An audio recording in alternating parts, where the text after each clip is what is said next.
দেখো, আমাদের বর্তমানে এমন একটা সিস্টেম হয়ে গেছে ক্যালকুলেটর হয়ে, যে কাউকে যদি এখন বলা যায় যে তুমি 28 এবং 29-এর গুণ করো, এভাবে যদি গুণ দেওয়া যায় সে কিন্তু পারবে না। ঠিক আছে?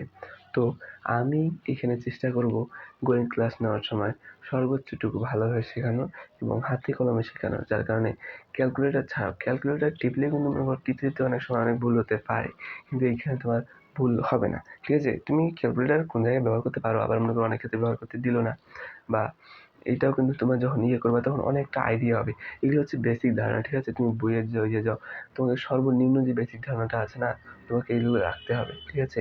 অতএব আমরা যেগুলো শেখাবো গণিত ক্লাসে, অবশ্যই বেসিক থেকে শেখানোর চেষ্টা করব। ঠিক আছে?